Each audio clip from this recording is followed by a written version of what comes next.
안녕하세요. 다시 찾아와 주신 여러분을 환영합니다. 찍기만 하면 돈이 되는 거위를 가진 나라가 왜 갑자기 그 거위의 배를 제 손으로 가르려 하는 걸까요? 미국 얘기입니다.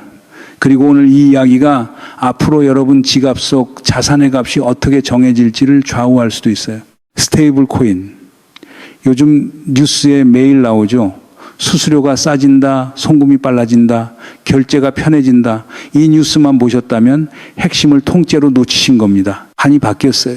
그것도 우리가 안 보는 쪽에서요. 자, 두 가지만 먼저 묻겠습니다. 왜 하필 케빈 워시가 연준 의장 자리에 앉은 직후일까요? 그리고 왜 미국은 건국 250년 동안 한 번도 만든 적 없는 국부펀드를 바로 지금 만들려고 할까요? 오늘은 이 이야기를 세 층으로 내려가 보겠습니다.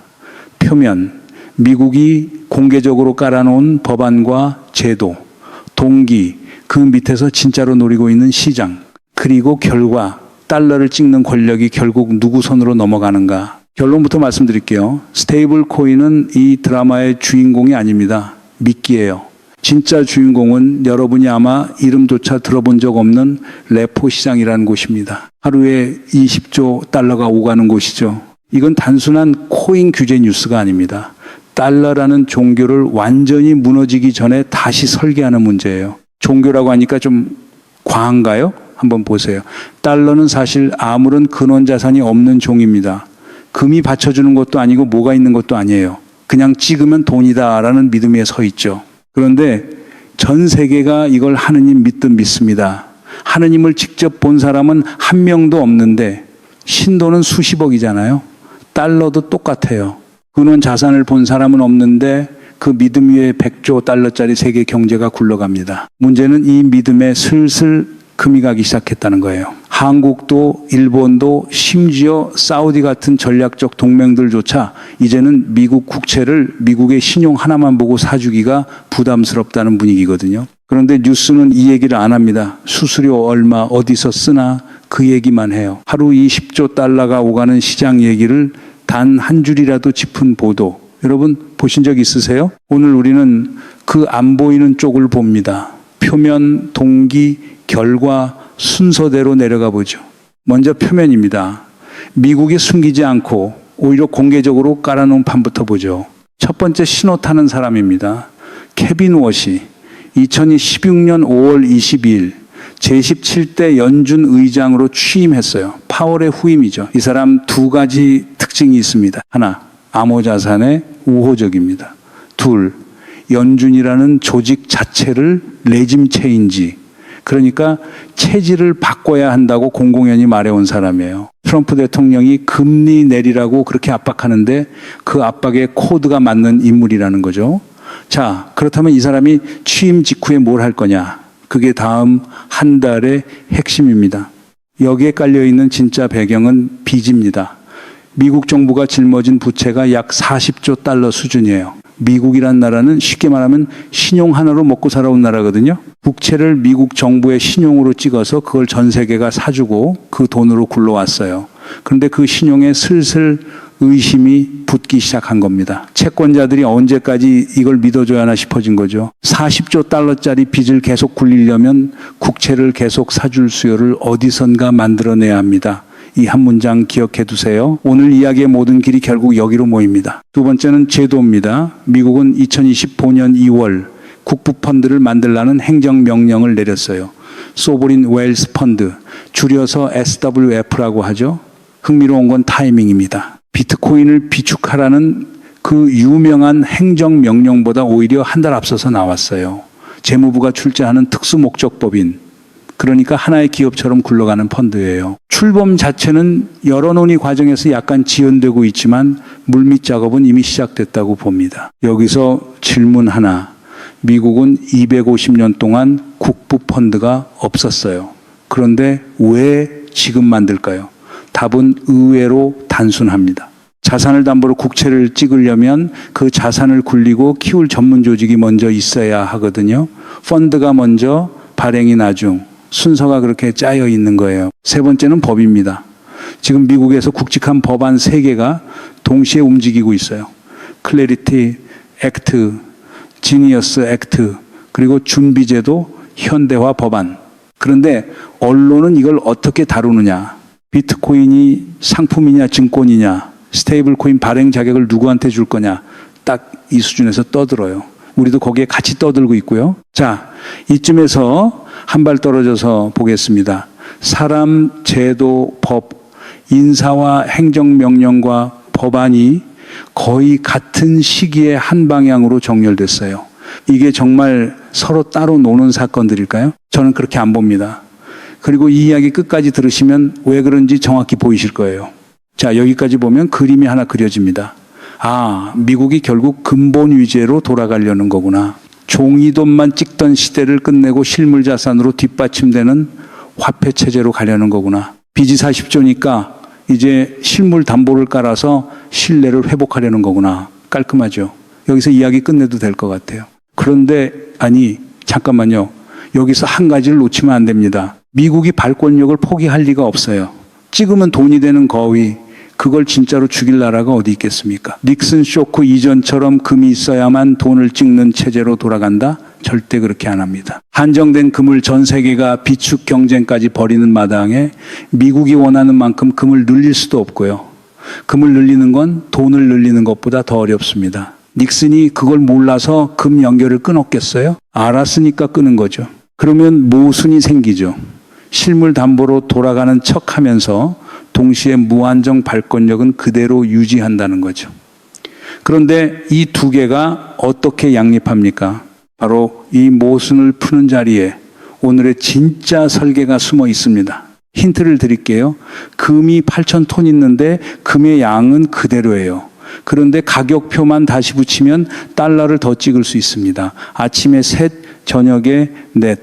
원숭이들이 그렇게 좋아하던 그 셈법이 어쩐지 떠오르지 않으십니까? 자, 문제는 여기서부터입니다. 진짜 그림은 이 다음에 나와요. 미국이 찾은 답은 RWA입니다. 리얼 월드 에셋, 실물 자산이란 뜻이에요. 금도 비트코인도 국채도 부동산도 심지어 석유까지 전부 토큰으로 만들어버리는 겁니다. 실물일 때는 무거워서 거래도 느리고 소유권도 복잡한데 토큰이 되는 순간 24시간 돌아가는 디지털 금융자산으로 바뀌어요. 이게 첫 번째 장치입니다. 그런데 토큰화 자체는 그냥 입구예요. 진짜는 그 다음입니다. 아까 말씀드린 레포 시장 기억하시죠? 여기서 마법이 벌어집니다. 레포 시장이 뭐냐? 은행과 은행 또는 연준과 은행 사이의 초단기 대출 시장이에요.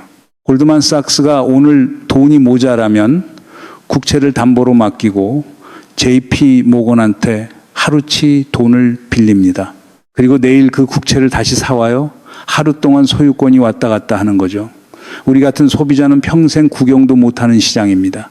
그런데 규모가 얼마냐? 미국 안에서만 하루 약 12조 달러, 전 세계로는 하루 약 10조 달러가 이런 식으로 거래돼요. 사실 월가의 금융 기득권들이 가장 단물을 빨아온 자리가 바로 이 레포 시장이에요. 가장 큰 꿀단지가 여기 꽂혀 있는 거죠. 우리는 소비자 시장만 보니까 이 시장이 있는지도 모르지만 진짜 돈은 여기서 움직입니다. 여기서 핵심이 나옵니다. 이 20조 달러치 거래의 반대편에는 20조 달러치 담보가 있어야 합니다. 그 담보가 바로 국채예요. 그런데 미국이 정말 매일 20조 달러치 국채를 새로 파는 거냐? 아니에요. 같은 담보가 이 손에서 저 손으로 계속 이동하면서 시장에서는 마치 담보가 20배로 불어난 것처럼 보이는 겁니다. 1조 달러어치 담보가 20번 돌면 20조 달러어치 담보가 되는 거죠. 이게 무슨 구조랑 똑같으냐면요. 연준이 1달러를 찍으면 은행들이 그걸 조금만 남기고 계속 대출해 주면서 시장에는 10달러가 도는 그 신용 창출이랑 똑같아요. 대출로 돈이 불어나듯 재담보로 담보가 불어나는 겁니다. 자, 이게 왜 무섭냐? 닉슨은 그냥 금 연결을 끊고 달러를 무식하게 찍었어요. 깡패 같은 방식이었죠. 그런데 트럼프 행정부는 훨씬 세련됐습니다. 달러를 직접 더 찍는 게 아니라 담보물 자체를 금융공학으로 복제하는 거예요. 그 위에서 국채를 찍습니다. 겉으로는 담보가 충분하다고 말할 수 있죠. 이게 닉슨 쇼크보다 더 교묘한 겁니다. 여기서 한 가지 더 짚어야 합니다. 과거의 금융 그 시스템으로는 이 복제가 충분히 안 돼요. 은행이 아침 9시에 열고 오후 5시에 닫으면 담보가 돌 수 있는 시간이 한정되잖아요. 미국이 원하는 만큼 담보를 불리려면 24시간 쉬지 않고 돌아가야 합니다. 그럼 그걸 누가 가능하게 하느냐? 블록체인이에요. 그래서 이 판에 빅테크가 들어옵니다. 블록체인 기술을 능수능란하게 다루는 IT 기업들과 파생 상품을 귀신같이 만들어내는 월가가 손을 잡는 거죠. 원래 제도권 바깥에서 자유롭게 놀던 기술 기업들한테 미국이 이렇게 묻는 겁니다. 우리 규제에 다 맞춰서 이 시장에 들어올 사람 손 들어봐. 그때 가장 먼저 손든 게 서클이라는 회사예요. 그러는 동안 전문가들은 뭘 하고 있느냐. 비트코인이 증권이냐 상품이냐 가지고 몇 년째 싸우고 있어요. 그 논쟁이 시끄러운 사이 RWA를 진짜로 굴릴 법 조항은 조용히 통과됐습니다. 어디를 보게 만드느냐. 그게 이 게임의 절반이에요. 여기서 한 걸음 물러나 볼게요. 닉슨은 발권력을 무제한으로 풀어버렸습니다. 트럼프 행정부는 그 무제한을 담보가 받쳐주는 것처럼 위장하는 길을 찾은 거예요. 같은 무한 발권인데 포장지가 달라진 거죠. 그래서 우리가 매일 보는 뉴스가 이렇게 시끄러운 겁니다. 동쪽에서 스테이블 코인을 외치면서 사람들 시선을 끄는 사이 진짜 공격은 서쪽 국채 시장에서 벌어지고 있어요. 스테이블 코인이 대중화되면 수수료가 어쩌고 일론 머스크의 엑스머니가 어쩌고 우리는 거기에 눈이가 있죠. 그런데 그 소비자 결제 시장은 1년에 약 30조 달러예요. 레포 시장은 하루에 20조 달러고요. 자, 어느 쪽이 진짜 시장입니까? 미국 입장에서 어느 쪽이 더 중요하겠어요? 미국의 가장 큰 숙제가 40조 달러 부채를 굴리는 거라면 그 부채를 받쳐줄 국채 수요를 만드는 시장이야말로 1순위일 수밖에 없어요. 그러니 레포 시장과 RWA가 진짜 본진이고 나머지는 다 그 본진을 위한 외곽 진지인 겁니다. 스테이블 코인은 미끼고 진짜 낚싯바늘은 국채예요. 이 한 문장이 오늘 이야기의 전부입니다. 스테이블 코인을 활성화시키는 것도 결제니 청산이니 하는 모든 디지털 인프라도 사실은 이 RWA 국채를 굴리기 위해 존재하는 거예요. 주인공을 위한 무대장치인 거죠. 우리한테 스테이블 코인은 그저 편한 결제 수단처럼 보이지만 그걸 쓰면 쓸수록 우리는 자기도 모르게 이 거대한 담보 복제 시스템에 연료를 넣어주는 셈이 됩니다. 함정이라는 말이 그래서 나오는 거예요. 미끼는 원래 늘 맛있어 보이니까요. 그리고 이걸 가장 먼저 알아챈 게 세계 최대 자산운용사 블랙록이었습니다. 그러면 이 설계가 실제로 어떻게 굴러갈까요? 여기서부터는 확정된 사실이라기보다 흘러나오는 정황과 관측을 정리한 거라고 들어주세요. 연준 안에서 지금 묘한 기싸움이 벌어지고 있다는 분석이 있습니다. 금을 재평가하면 차익이 생기죠. 지금 미국의 금 증서는 온스당 42달러라는 수십 년 전 가격에 묶여 있어요. 이걸 시세대로 다시 매기면 어마어마한 차익이 생깁니다. 문제는 이 차익을 어떻게 쓰느냐예요. 재무장관 베센트는 그만큼 돈을 찍어서 재무부 계좌에 넣어달라는 입장이라고 합니다. 중간선거를 앞두고 풀돈이 필요하니까요. 반면 새 연준 의장 워시는 다르다는 거예요. 그 차익만큼 연준이 들고 있는 국채를 태워서 빚을 줄이자 연준이 자산시장에 개입하는 건 독립성에 어긋난다. 이런 철학이라는 거죠. 실제로 워시는 연준이 들고 있는 6조 5천억 달러 규모의 자산을 점점 줄여 제로로 만들겠다고 해온 사람입니다. 숫자로 보면 갈등이 더 선명해집니다. 지금 연준 장부의 금 증서가 약 110억 달러로 잡혀 있어요. 온스당 42달러라는 옛날 가격 기준이죠. 그런데 금값을 시세대로 예를 들어 온스당 5천 달러로 다시 매기면 이게 1조 3천억 달러로 뛴다는 계산이 나옵니다. 그러면 워시가 줄이겠다던 6조 5천억 달러짜리 자산이 오히려 7조 8천억 달러로 불어나 버려요. 자산을 줄이겠다는 사람한테 자산을 키우는 방식을 받아들이라는 거니까 철학이 정면으로 부딪히는 겁니다. 그리고 워시가 왜 이렇게 예민하냐? 여기엔 2008년의 기억이 있어요. 그때 연준은 월가가 떠안은 부실 부동산 채권을 사줘서 월가를 살렸습니다. 세금이 아니라 발권으로요. 비트코인이라는 게 애초에 왜 태어났는지 아십니까? 바로 그 구제 금융에 대한 반발에서 나온 겁니다. 워시 입장에서는 연준이 특정 자산을 사주는 순간 그건 결국 누군가를 구제금융해 주는 거고 연준은 그런 기관이어서는 안 된다는 거예요. 자, 둘 다 만만치 않은 인물이에요. 한쪽은 돈을 찍어달라 하고 한쪽은 빚을 갚자고 합니다. 그럼 이 충돌을 어떻게 풀까요? 관측되는 답이 절묘합니다. 연준을 아예 빼버리는 거예요. 무슨 말이냐? 재평가한 금증서를 연준한테 팔아서 돈을 받는 게 아니라 RWA 토큰으로 만들어서 월가와 스테이블 코인 업체들한테 파는 겁니다. 블랙록, JP 모건, 그리고 서클 같은 회사들이 그걸 사주는 거죠. 그러면 연준은 돈 찍는 일에서 손을 떼고 금리만 정하는 기구로 쪼그라듭니다. 우리로 치면 한국은행 금융통화위원회 같은 금리 결정기구로요. 발권의 실권은 월가로 넘어가는 거예요. 이게 왜 중요하냐면요. 원래 이 새로운 재무부와 연준의 합의는 연준의 독립성을 높여준다는 명분으로 포장돼 있어요. 연준은 앞으로 재무부 국채를 직접 사주는 양적 완화 같은 건 안 하고 금리 정책에만 집중하겠다는 거예요.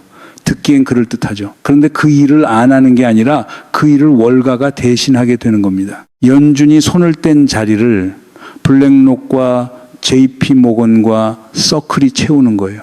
공적 기관이 빠지고 그 자리에 민간이 들어옵니다. 말은 독립성인데 실제로는 발권이라는 가장 중요한 권력이 사적 영역으로 넘어가는 거죠. 그래서 누가 가장 빨리 움직였느냐? 블랙록입니다. 블랙록한테는 국채를 토큰으로 만든 펀드가 이미 있어요. 미국 정부가 하려는 RWA 담보 채권 모델을 블랙록이 먼저 시범 운영하고 있는 셈이죠. 여기에 아까 가장 먼저 손들었다던 그 서클이 레포 거래에 최적화된 고속도로 같은 블록체인망을 깔았습니다. 톨비만 내면 누구나 들어오는 개방형 도로예요. 미국이 원하는 규제를 다 맞춰준 이른바 적격 스테이블 코인 업체죠. JP 모건도 자기네 코인망이 있는데 이쪽은 좀 다릅니다. 아무나 못 들어와요. 연회비 내야 들어오는 코스트코 같은 회원제죠. 마지막 퍼즐 하나. 원래 금산분리 원칙 때문에 월가 금융사는 실물 자산을 직접 지배하지 못합니다. 그런데 그 실물을 RWA로 디지털 금융자산으로 바꿔버리면 부동산도 석유도 비트코인도 다 금융자산이 돼요. 그러면 블랙록도 JP 모건도 회계 처리가 가능해집니다. 클래리티 액트의 한 조항이 이걸 열어줬다는 해석이에요. 법이 먼저 길을 깔아준 거죠. 그러면 이 모든 게 언제 수면 위로 올라오느냐?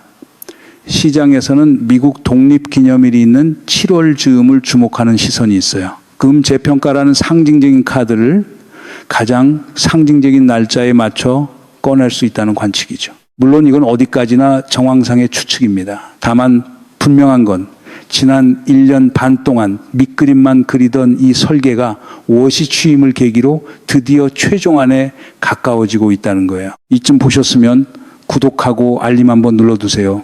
다음 한 달이 이 설계의 분기점이 될 테니까요. 자, 처음 질문으로 돌아가 봅시다. 찍으면 돈이 되는 거위의 배를 미국이 왜 제 손으로 가르려 하느냐고 물었죠. 이제 보이실 겁니다. 미국은 거위를 죽이려는 게 아니에요. 거위를 월가에 임대 주는 겁니다. 알은 계속 나옵니다. 발권은 멈추지 않아요. 다만 그 알을 누가 거두느냐, 그게 바뀌는 거예요. 정부와 연준의 손에서 블랙록과 JP 모건과 서클의 손으로요. 닉슨은 깡패처럼 금리 연결을 끊었고 트럼프 행정부는 금융공학으로 같은 일을 우아하게 합니다. 방식은 하늘과 땅 차이인데 결과는 똑같아요. 발권은 무제한, 다만 통제권이 이동합니다. 그리고 솔직히 말씀드릴게요. 여러분이 코인 뉴스를 보면서 뭔가 좀 이상한데 하고 느끼셨다면 그 감각이 정확했던 겁니다. 카메라는 계속 미끼만 비추고 있었으니까요. 진짜 무대는 화면 밖에 있었고요. 우리가 봐야 할 곳을 안 보게 만드는 것, 그게 이제는 우연이라고 보기 점점 어려워집니다. 그럼 우리는요, 한국 얘기를 안 할 수가 없습니다. 한국은 미국 국채를 막대하게 들고 있는 채권자예요. 외환 보유고도 국민연금이 굴리는 자산의 상당 부분도 결국 달러와 미국 국채 위에 얹혀 있습니다. 그런데 달러 패권의 작동 방식이 이렇게 통째로 재설계되고 있어요. 발권의 실권이 정부에서 월가로 넘어가는 그런 큰 판이 짜이는 중입니다. 그리고 이 설계도 어디에도 우리 자리는 없어요. 우리는 운전석이 아니라 뒷좌석에 앉아 있습니다. 우리나라가 들고 있는 미국 국채는 세계에서도 손에 꼽히는 규모예요. 환율이 흔들리면 수출기업도 물가도 당장 우리 장바구니까지 영향을 받습니다.